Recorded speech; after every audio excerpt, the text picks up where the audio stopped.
Pemirsa, kerajinan perak di Desa Celuk, Sukawati Gianyar saat ini menghadapi tantangan dan cenderung semakin terpinggirkan. Meski pernah sangat terkenal di era 1980-an, kini popularitasnya mulai menurun, terutama di kalangan generasi muda.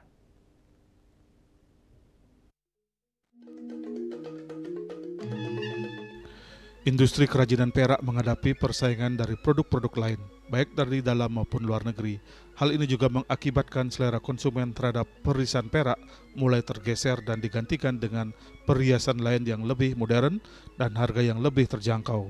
Fenomena ini tentunya membawa dampak besar bagi perkembangan industri kerajinan perak, terutama di kawasan Celuk yang merupakan pusat kerajinan perak terbesar di Bali.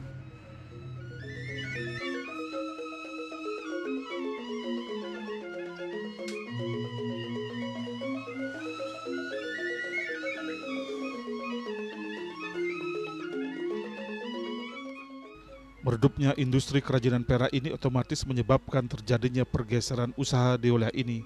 Anak-anak muda mulai beralih ke bisnis lainnya sehingga kini Celuk tidak lagi menjadi sentra kerajinan perak. Bahkan kini Celuk telah menjadi daerah yang banyak dipenuhi oleh usaha-usaha lainnya seperti kuliner dan toko-toko yang menjual berbagai kebutuhan lainnya. Dawi Suarini, Bali TV.